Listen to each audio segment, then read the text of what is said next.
Hello friends, last लेक्चरमध्ये आपण अल निनो काय हे बघितलं होतं. आता आजच्या लेक्चरमध्ये आपल्याला हे बघायचं की इंडियन ओशन डायपोल जो की आता सुद्धा चर्चेत आहे, नेमकं त्याचा अर्थ काय आणि त्याचा परिणाम आपल्या मॉन्सूनवरती कसा होतो हे आज बघायचं आपल्याला. पण पुढे जाण्याच्या अगोदर पहिल्यांदा हे समजून घ्या इंडियन ओशन डायपोलचा अर्थ काय असतो. आता इंडियन ओशन डायपोल इथं काय म्हटलेलं आहे, डायपोल, आणि कशामधला, इंडियन ओशन मधला. म्हणजे जे काय आपलं इंडियन ओशन आहे त्याच्यामधले दोन असे वेगवेगळे पोल्स आहेत की दोन रिजन्स आहेत जे अपोजिट आहेत एकमेकांना. सो बेसिकली आपण म्हणूया की जो काही eastern part of Indian ocean आहे आणि जो western part of Indian ocean आहे ह्याच्यामधला जो काही सरफेस सी सरफेस टेम्परेचर असतो ते दोन्ही मध्ये काय असतात, डिफरंट असतात, लक्षात ठेवा. म्हणून ह्याला काय म्हटले गेले, डायपोल म्हटले गेले. सो जर काही eastern part of Indian ocean मध्ये वॉर्मिंग कंडिशन्स असतील तर वेस्टर्न पार्ट मध्ये कूलिंग कंडिशन्स असतात, लक्षात घ्या. आणि हे प्रत्येक वेळेला टेम्परेचर डिफरन्स असायलाच पाहिजे असं पण नाहीये. बऱ्याच वेळेला आपल्याला असं पण बघता येतं की दोन्ही ठिकाणी ईस्ट आणि वेस्टला दोन्ही ठिकाणी तुमचा टेम्परेचर डिफरन्स जास्त नसतो, त्यामुळे नॉर्मल कंडिशन सुद्धा आपल्याला बघायला मिळते, ज्याला आपण न्यूट्रल कंडिशन्स म्हणतो. मग आता इंडियन ओशन डायपोल जे आहे त्याच्यामध्ये 3 फेजेस असतात. पहिली फेज म्हणजे positive Indian ocean dipole, second phase म्हणजे नेगेटिव्ह इंडियन ओशन डायपोल आणि थर्ड म्हणजे न्यूट्रल इंडियन ओशन डायपोल. आता ह्या कंडिशन्स मध्ये काय काय गोष्टी होतात किंवा त्याचा परिणाम मॉन्सूनवरती कसा होणार आहे हे आज आपल्याला बघून घ्यायचं आहे. तर सगळ्यात महत्वाचा पहिला की जो काय पॉझिटिव्ह इंडियन ओशन डायपोल आहे त्याचा अर्थ काय. लक्षात घ्या, इक्वेटर जो आहे, विश्ववृत्त जो आहे त्याच्यावरती इक्वेटरला एक वेस्टर्ली विंड्स फ्लो होत आहेत. वेस्टर्ली, ज्याला पक्षीय वारे आपण म्हणतो, असं वेस्टर्ली विंड्स फ्लो होत आहेत, लक्षात घ्या. पण जेव्हा पॉझिटिव्ह इंडियन ओशन डायपोल असतं तेव्हा वेस्टर्ली विंड जे असतात किंवा पक्षीय वारे जे असतात ते वीक बनतात आणि वीक बनल्यामुळं त्यांचं जे काय स्पीड आहे ते स्पीड कमी होतं. त्यामुळे होतं काय की जे काय इथलं गरम पाणी आहे, इथलं गरम पाणी ते इकडच्या बाजूला सरकतं. म्हणजे कुठून, पूर्वेकडून पश्चिमेकडे ते गरम पाणी येणार आहे, लक्षात ठेवा. जे काय वॉर्म वॉटर आहे which moves from the eastern part two the western part.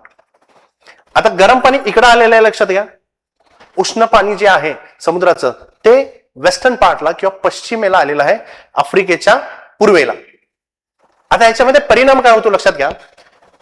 ऑस्ट्रेलियाच्या कोस्टला किंवा इंडोनेशियाच्या कोस्टला समुद्राच्या तळातलं जे काही थंड पाणी आहे ते वरती यायला चालू होतं.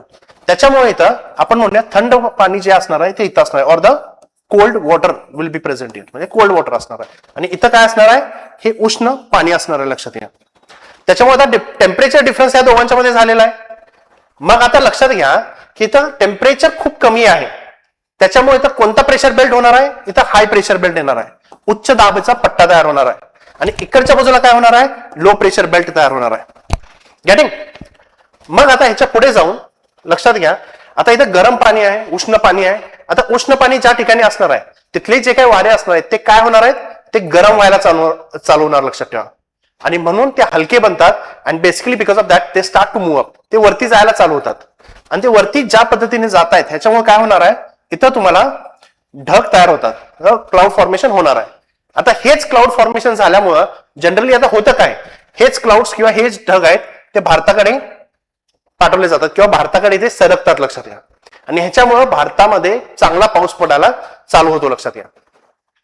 पण आता ऑस्ट्रेलियाच्या कोस्टला काय होणार आहे, इथलं टेम्परेचर काय आहे, कमी आहे, म्हणून इथली हवा जी असणार आहे ती काय होते, ती जड बनते. आणि जड बनल्यामुळं इथं खाली सिंकिंग व्हायला चालू होतं आणि म्हणून इथं स्टेबल कंडिशन्स तयार होतात. काय होतात, स्टेबल कंडिशन. इथं इनस्टेबल कंडिशन आहे, इथं स्टेबल कंडिशन आहे. म्हणून इथली हवा खाली आल्यामुळे जनरली इथं क्लाउड फॉर्मेशन होत नाही आणि इथं पाऊस पडत नाही, लक्षात घ्या. तर हे कधी होतं, हे पॉझिटिव्ह इंडियन ओशन डायपोल मध्ये.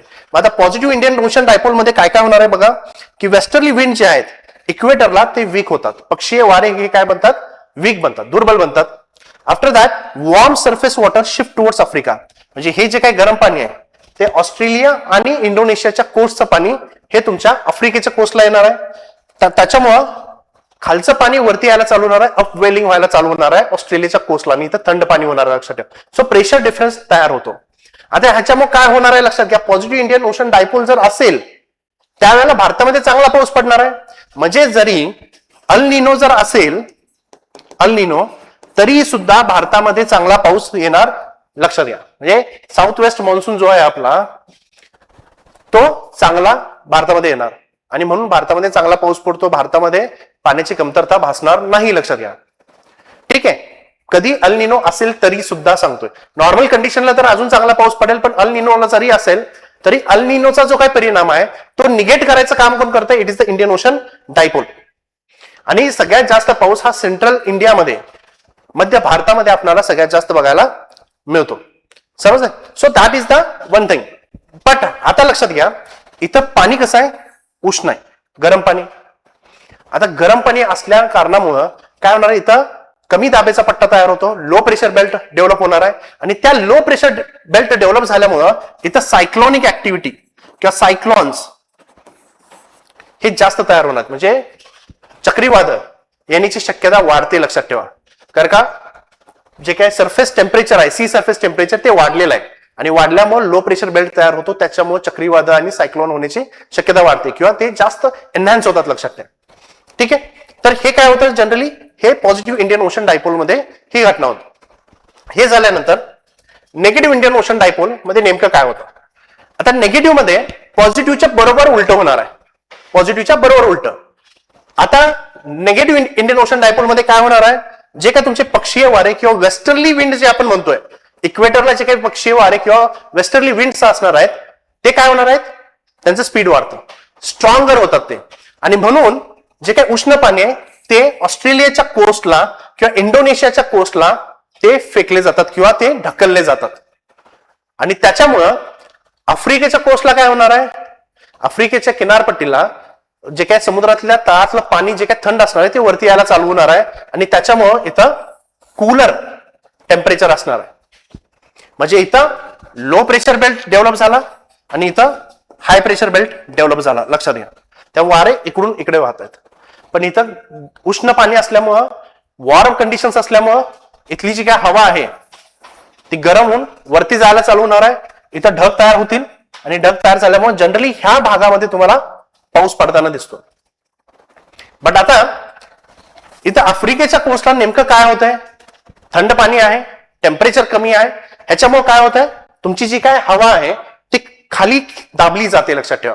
म्हणून इथं उच्च दाबेचा पट्टा, हाय प्रेशर बेल्ट डेव्हलप होतो आणि इथं स्टेबल कंडिशन्स तयार होतात. आणि स्टेबल कंडिशन तयार झाल्यामुळं इथं क्लाउड फॉर्मेशन होत नाही. So generally because of that काय होणार आहे की जे काय मॉन्सून आहे तो मॉन्सून वीक बनणार आहे. किंवा जनरली आपण म्हणूया की जर काय अल निनो जर असेल आणि तुमच्याकडे नेगेटिव्ह इंडियन ओशन डायपोल जर असेल तर आपल्याकडं ड्रॉट्स येण्याची शक्यता आहे किंवा दुष्काळ पडणार आहे किंवा पाऊस जो आहे तो भारतामध्ये चांगल्या पद्धतीने पाऊस पडणार नाही. आता सध्याच्या कंडिशनमध्ये काय आहे? अल निनो आपल्याला बघायला मिळतोय. पण ह्याच कंडिशनला पॉझिटिव्ह इंडियन ओशन डायपोल जर असतं तर भारतामध्ये चांगला पाऊस पडला असता. पण आता निगेटिव्ह पण नाही आहे. मग आता सध्याच्या स्थितीला काय आहे? तुमच्याकडं न्यूट्रल कंडिशन्स आहेत. पण आता नेमकं अशा कंडिशनला काय होणार आहे? लक्षात घ्या.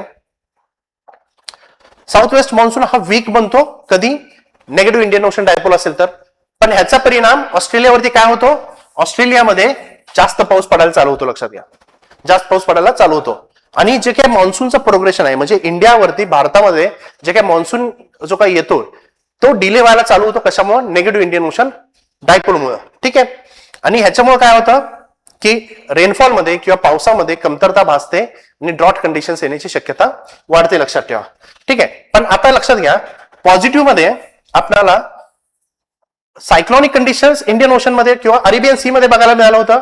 पण नेगेटिव्ह इंडियन ओशन डायपोल मध्ये बे ऑफ बेंगालमध्ये, बंगालच्या खाडीमध्ये सगळ्यात जास्त आपल्याला सायक्लॉनिक ऍक्टिव्हिटी बघायला मिळणार. लक्षात घ्या. ठीक आहे. तर हा परिणाम कधी होतो? नेगेटिव्ह इंडियन ओशन डायपोल मध्ये. आता न्यूट्रल स्टेज मध्ये काय होतं? लक्षात घ्या. Neutral stage.